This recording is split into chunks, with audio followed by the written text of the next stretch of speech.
Welcome to Choice Classic Radio, where we bring to you the greatest old-time radio shows.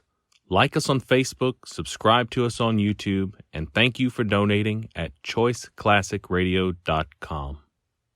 The F.W. Fitch Company presents Dick Powell as private investigator Richard Rogue in Rogue's Gallery.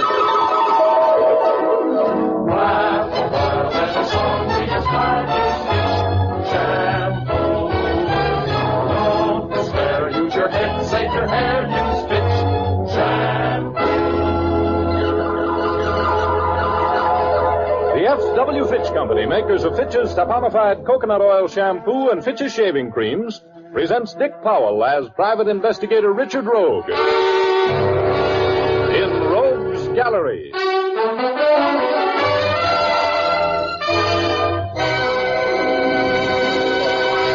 For the benefit of those who tuned in hoping to hear Cass Daly, may I introduce myself? My name is Richard Rogue. I'm a private investigator. I said it and I'm glad. Private investigator. That's the Harvard way of saying I'm a guy who has parlayed a hard head and a great curiosity about other people's affairs into a career. At least that's the way the Homicide Squad's Lieutenant Urban, who shares my interest in unalive bodies, feels about me. And I'd also better tell you now that I have a certain personal idiosyncrasy. I hold audible consultations with my alter ego once in a while when I'm confused and in need of advice. His name is Ugor, which is Rogue spelled backwards, and he's a very fresh little spook. Of course, I wouldn't have known I had an alter ego if Betty Callahan, the girl I would rather be marooned on a desert island with than not, hadn't browbeaten me into reading Sigmund Freud. Betty, who is the sharpest newspaper woman in town, extends upward about 5 feet from the floor, has hair the color of cordovan leather in firelight, and a tip-tilted Irish nose shying away from the most kissable mouth in the world. She's wonderful. And on this day I'm going to tell you about, she and I had lunch together. She had an hour to kill, so she walked back to my office with me. You know, Richard, this is much too nice a day to work. Look, Betty, if you can get rid of that assignment you have for this afternoon, we'll go to the races, huh? Oh, I haven't been out this year. I got some information from Herb Hyde at the cigar store in the lobby. He gave me 2 horses who gave him their word they were ready today. Talking horses? Only to Herb. They don't speak English, but fortunately he speaks horse.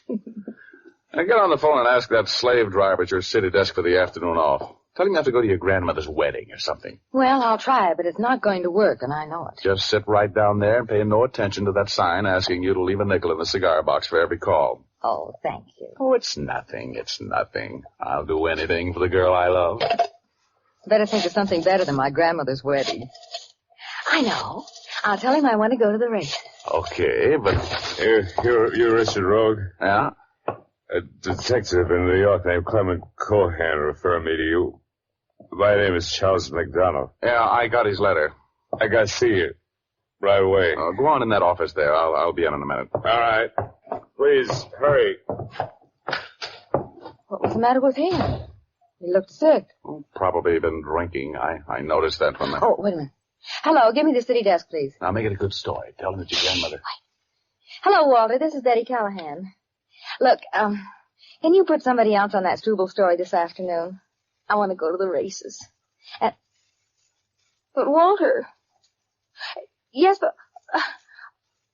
Okay.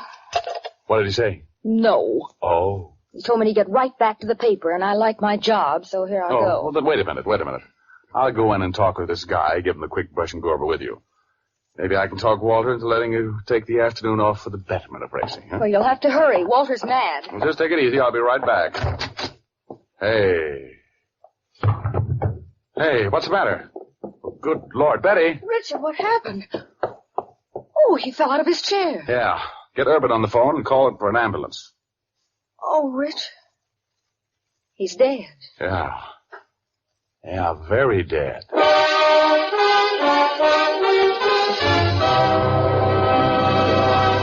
We'll continue our story in just a moment. First, impressions often count a lot. And remember, the appearance of your hair is an important factor in impressing people favorably the first time you meet them. Fitch's Dandruff Remover Shampoo can be a real help to you in attaining the well-groomed hair that people admire. For Fitch Shampoo removes every trace of that enemy of good grooming, dandruff. It's the only shampoo made whose guarantee to remove dandruff is backed by one of the world's largest insurance firms. There's nothing magical in the way Fitch Shampoo removes dandruff. It's simply that it has a special solvent action that penetrates the thousands of tiny hair openings on the scalp, cleansing them thoroughly and dissolving every trace of dandruff. That means not only the loose flakes of dandruff, but the kind that clings to the scalp as well. Then Fitch forms an abundance of fluffy lather that carries away the dissolved dandruff flakes. It rinses out easily and leaves the hair sparkling clean, completely free from dandruff. Try Fitch's Dandruff Remover Shampoo yourself for the appearance that impresses. Now back to Dick Powell as Private Investigator Richard Rogue in Rogue's Gallery.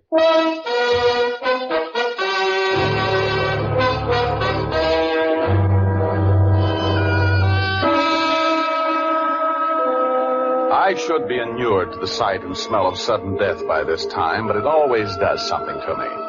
It freezes my stomach and gives me a dull ache at the base of my brain. When I left Betty Callahan on the phone in my reception room and walked into my private office, I found my mysterious visitor falling forward out of his chair in death. I knelt by his side and loosened the long topcoat he was wearing. The front of his suit and his shirt were red, and there were 2 bullet holes, one to the right of his heart and one a little below it. I tried to blame myself for not talking to him at once, for not understanding that his staggering, shuffling gait was not caused by drinking, but by loss of blood. I looked in his billfold for identification. His name was Charles McDonald, and he was assistant manager of a Park Avenue jewelry store in New York. There was a piece of paper in his hand. I looked at it. It carried an address, 1392 Squirrel Hill. I put the paper in my pocket. Then I heard the outer office door open, and a feminine voice said, "Is this Mr. Rogue's office?" I jumped to my feet and ran out there, closing the door behind me. There was a girl standing by the desk talking to Betty, a dark girl. She had a figure with enough O's in it to put it in the $1 million column, and a face to match. Betty said, This is Mr. Rogue. Where's my husband? well, I'm sure I don't know. What's his name? Charles McDonald. He's here. I saw him come in. That's very interesting. Excuse me a moment. Betty, are they on their way? Yes, both of them. Thanks. Now, Mrs. McDonald, what makes you think your husband is here? I saw him come in here. You were on the elevator with him? No. I just happened to be passing on the street. I saw Charles and spoke to him. He didn't even look at me. He walked right by. I couldn't understand it. He looked sick. I saw him come into this building. I followed him in. Oh, where have you been all this time? I missed his elevator. Why are you questioning me like this? I know he's here. I want to see him. Well, if you missed his elevator, what makes you think he's here? This is a big building, you know. I waited for his elevator to come back to the ground floor. I talked with the operator. He remembered my husband and told me that Charles had asked for your office. Where is he, Mr. Rogue? Where is he? Mrs. McDonald, would you just please have a chair? He's here all right, but he's busy. You'll have to wait. Oh, hello, Lieutenant Urban. Come in. Well, Rogue, what goes on? Where's the... Urban, I want to see you in the next office. Follow me, will you?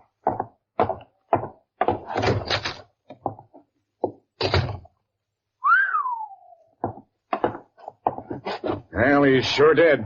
How did it happen, Rogie? I'll tell you all I know. He came in here looking pretty sick. I thought he'd been drinking.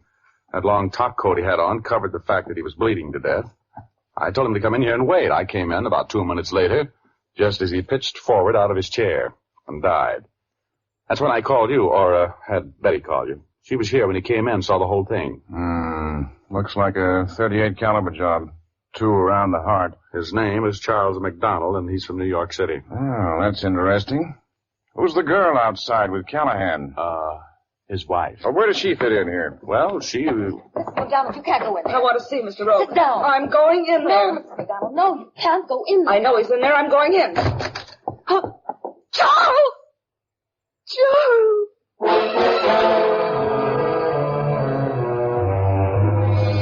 Well, when that girl saw Charles McDonald lying there, as dead as yesterday's beer, she folded up right over him like a dropped piece of string.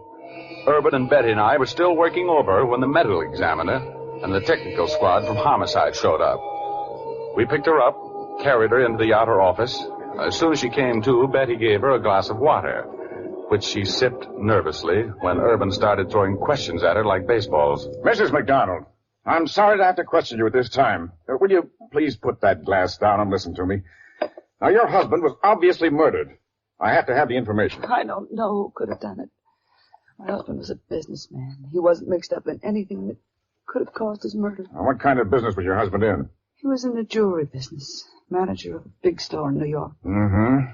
Richard, What was I your have to address get back in New to the York? paper. I have to get the story in. Okay, wait a minute and I'll walk out of the hall with you. All right, come on. Where are you going, Rogie? I'm taking Betty to a cab. I'll be back. See that you honor. Come on. What are you doing pulling me along like this? I have high heels on. I'm in a hurry, baby. But you told Lieutenant Urban you'd be right back. I told him I'd be back, and I will. My rent's paid for another month. Well, where are you going? To do a little investigating. That's what it says in my card, investigator. Now, look, honey, when we get downstairs, I'm going to have to leave you. I'll see you tonight here at the office at 7 o'clock. Going down. Hello, Mr. Rogue. Hi, Shorty. Drop this thing, will you? I'm in a hurry.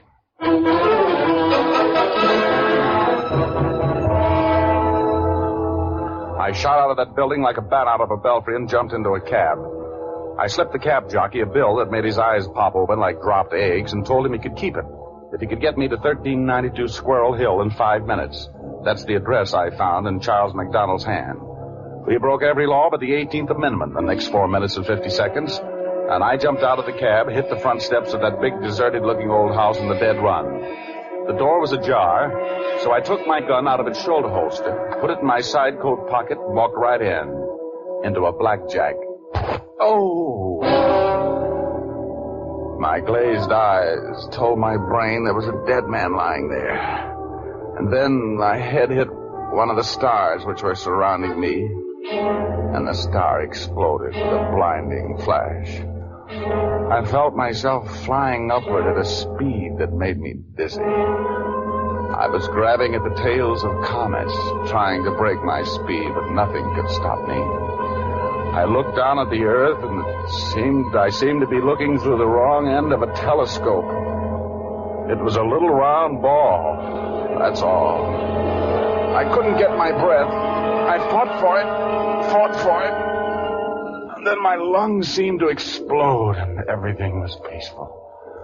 I opened my eyes, and I was on Cloud 8, my home away from home. Igor was sitting there, dangling his little short legs over eternity, and combing his long white beard with his stubby fingers. Hello, Rogie. Been using your head for a blackjack back stuff again, huh? Oh, never mind the cracks. I feel awful. Who did it? Some big guy I never saw before. Oh, but why would he want to hit me? Well, you must have been interfering in his business, Chiefy. There was a dead man in that room, you know. Yeah, I know it. What was I doing there?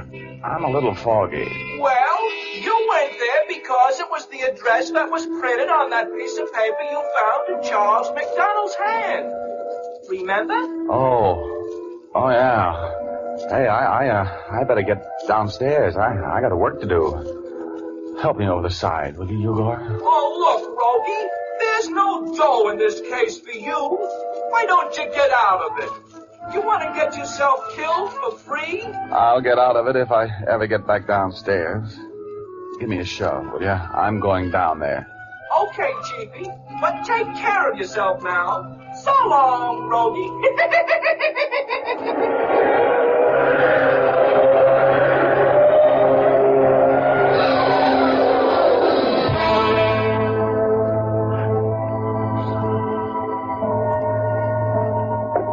I opened one eye carefully. Then I closed it again so fast that I was afraid the guy who was watching me would hear it snap. He was a big man, and his eyes were the blue of ice cubes. Ice cubes with floodlights behind them.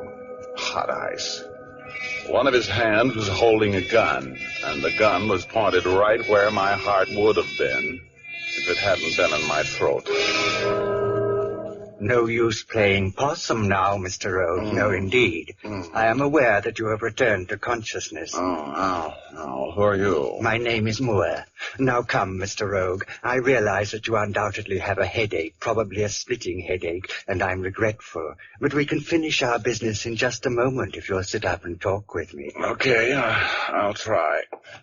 Excellent, excellent. Now, Mr. Rogue, where is it? Where is what? Now, time is of the essence. Let us not waste it. You know what I'm speaking of. The Star of Savoy. Where is it? You have to believe me. I don't know whether you're talking about a burlesque dancer, passenger liner, or a military decoration. What is the Star of Savoy, and why am I supposed to know something about it? You're jesting, of course. Oh, believe me, I never jest with a head like this. Look, Missy, you got the wrong number.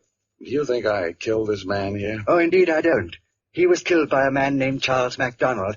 You know Mr. McDonald, of course. Oh, vaguely, yes. He was dead when I met him.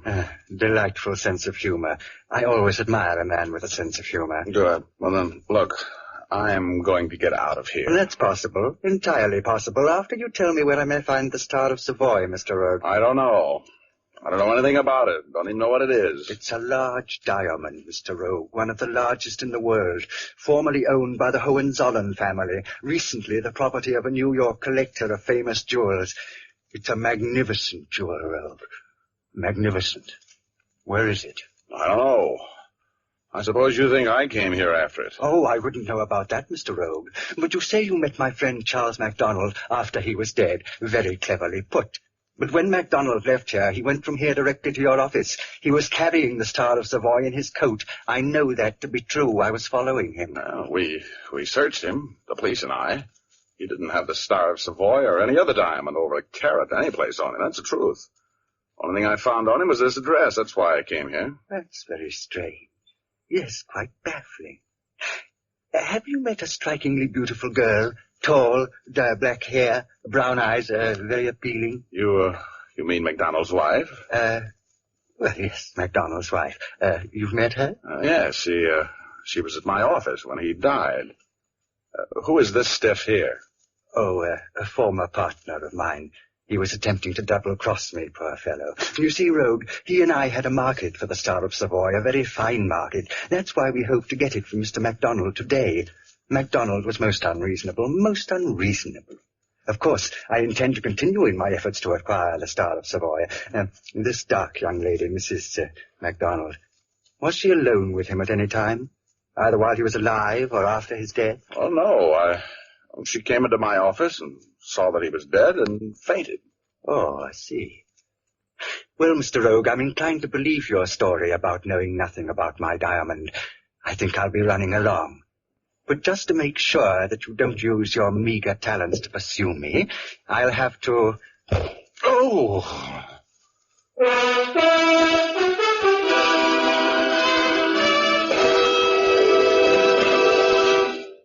We'll return to our story in just a moment. First, one often hears that a woman's eyes, the window to the soul, are her most expressive features. But did you ever consider that a woman's hair can be very expressive too? It can tell the world whether the woman is fastidious or careless. That's why so many millions of smart women depend on Fitch's Dandruff Remover Shampoo to make their hair express good care and exquisite grooming. For Fitch's Dandruff Remover Shampoo is a thorough cleansing agent, and while it cleanses, it also reconditions the hair. This reconditioning action perks up drab and tired hair strands, gives them more elasticity and a bright, gleaming texture. Then, since Fitch's Dandruff Remover Shampoo is completely soluble in water, it leaves no dull, soapy film on your hair. It rinses out quickly and leaves the hair shining and lustrous. Let your hair be an expression of loveliness. Ask your beauty operator to give you a professional application of Fitch's Dandruff Remover Shampoo, or buy an economical bottle at your drug or toilet goods counter. Fitch is spelled F-I-T-C-H.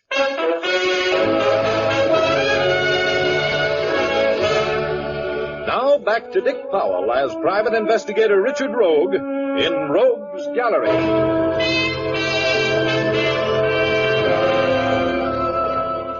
Well, what had started out to be a lovely, lucid day had certainly turned out to be as ugly and mad as a giraffe with a sore throat. The date I had with Betty Callahan had been interrupted by a stranger walking into my office and dropping dead of pre-digested murder. I got knocked silly and came to find a guy named Moore politely annoyed with me about a diamond I'd never seen. So annoyed with me, in fact, that he was determined to kick my teeth out. I saw that big shoe swing from my jaw, and I ducked right into it. Oh, it would have been so easy for me to pass out again. But I fought it. I couldn't. I needed the time. I vaguely heard the fading footsteps of Mr. Moore through the aura of pain which was surrounding me like a fog. And after he'd faded out, I sat there for a while. Then I got to my hands and knees and crawled until my head cleared a little. When I got to my feet, I ran out of the house, grabbed a cab for the Park Crest Hotel. I thought I'd find Moore there looking for Mrs. McDonald. Oh, I must have looked like a hit-and-run victim as I approached the very proper clerk. He backed away, but I reached across the counter and grabbed him. Let go of me. I want some information. I want it fast. What room is Mrs. Charles McDonald of New York City in? Mrs. McDonald? Stop stalling. What's her room number? We have a Mr. McDonald, but there is no Mrs. McDonald. His wife is in New York. How do you know that? I sent a wire to her for him last night. There's no Mrs. McDonald out here. And now let me go before I call the house officer. I remembered then. Mr. Moore had hesitated when I pegged that tall, dark girl as Mrs. McDonald. That girl was an imposter. My head was still doing the Virginia reel with variations on the turns, but I couldn't slow up now. In spite of the racket inside my skull, I was thinking straight and clearly. I ran to my office. It was only a block. And I got that glass that Mrs. McDonald had been twirling in her fingers as Urban questioned her. I took it down to police headquarters and asked the sergeant of the Fingerprint Bureau to dust it for prints and telephoto the prints to the FBI in Washington. I told him he could find me in my office. I went back to my office and sank into my swivel chair and let sleep take over.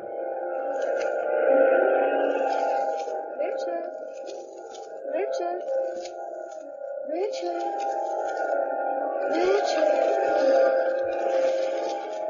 Wake up, Richard. Richard, what has happened to you? Oh, honey, you look so awful. Oh, Betty.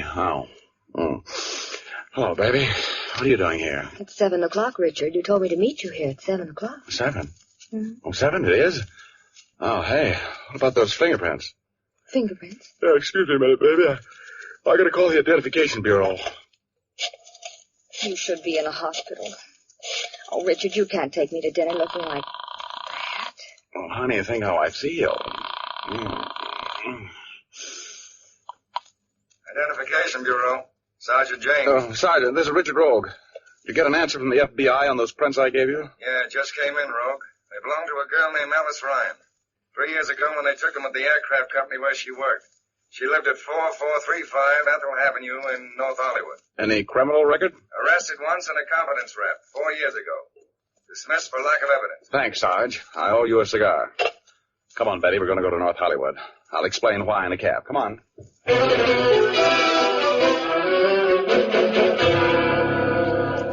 No, Alice does not live here anymore. She moved into Los Angeles about 7 months ago when she quit her job at the airplane factory. Did she leave a forwarding address? Oh, yes, I'll get it for you. Just a minute. You think she has the diamond, don't you, Richard? Sure. She lifted it off McDonald's body when she fainted over him. Oh, how awful. Here it is. It is a long drive from here in Los Angeles. Thanks.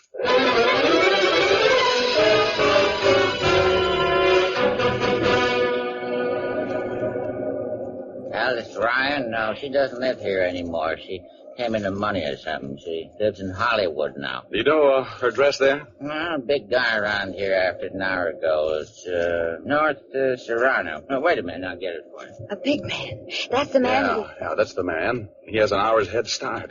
Here it is. I wrote it down for you. Oh, thank you, sir.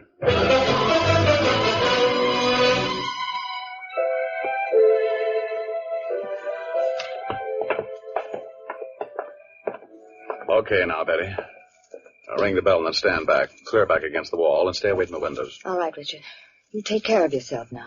I always do. Stand where you are, and I'll go knock on the door. All right.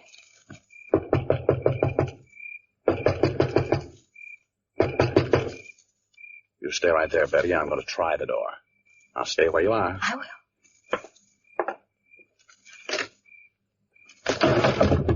Come in.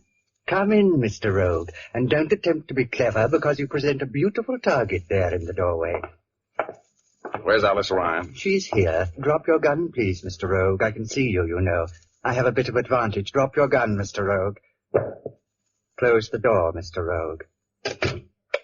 Now that I've turned the light on, you can see that you have found Alice Ryan. Oh, brother. Yes, I'm sorry. I was forced to eliminate her, Mr. Rogue. She was most unreasonable about giving me the Star of Savoy. She chose to pit her ordinary brain against my genius in this race to see who would be the possessor of the stone after Charles McDonald was eliminated. And now, Mr. Rogue, you find yourself in much the same position. Yeah, I guess I'm not very smart. You have the diamond? Indeed I have. And I think perhaps you deserve a glimpse of it. There. Is that not the most inspiring sight you ever seen, Mr. Rogue? Look at it. Glistening there. 100 people have died, I would imagine, Mr. Rogue, in the history of this stone. Yes, at least 100. I have spent the last 10 years scheming, contriving, bribing, stealing to get this lovely thing. And now, Mr. Rogue, it's mine. Yeah, you got it. What are you going to do with it? Just sit there and look at it? I can get $1 million for it, $1 million in cold cash and no questions asked. $1 million. I'm not at all sure that that is enough, Mr. Rogue. And now, I'm afraid I'm going to be forced, regretfully, to remove you. There was cold murder in the ice-blue eyes that were looking into mine. Moore was enjoying every breath of my last few minutes on Earth. He was waiting for me to break. And all the time, he was talking in that cultured iceberg voice. Then I saw Betty. She was hugging the wall in the next room, creeping silently toward the killer. I wanted to shout at her, to tell her to go away. And then... Richard! Richard, are you all right? Yeah, I knocked his gun up the air when you scared him silly. Oh, Betty, bless your little pointed head, but why did you do it? Oh, Richard. Betty, well, of all the times to faint, isn't that just like a woman? Well, the police took it from there, and the story was pretty plain. Moore was the head of a gang of international jewel thieves, consisting of the man I found dead on Squirrel Hill, Alice with the dark black hair, and himself. They had offered Charles McDonald a fortune to steal the Star of Savoy from the Park Avenue establishment where he was employed and where it was on exhibition. They planned to kill him when he delivered the stone. But the trio triple-crossed themselves, and finally only Moore remained alive, which was a temporary thing, because Moore soon paid the final score for the murders he committed. And, well, I got a $5,000 reward for breaking the case. $5,000 for just getting batted around a little. Isn't bad, is it, huh? I split the reward with Betty Callahan, who certainly saved my life. And she went right out and spent her half on a fur cape. You know, women should never have money. They don't know how to handle it. Of course, the first time she wore the cape, she looked so lovely that I took her to the races and lost my half on a horse named Investigator. Oh, well, money isn't as important as true love, but there's a lot more of it. You know what I mean?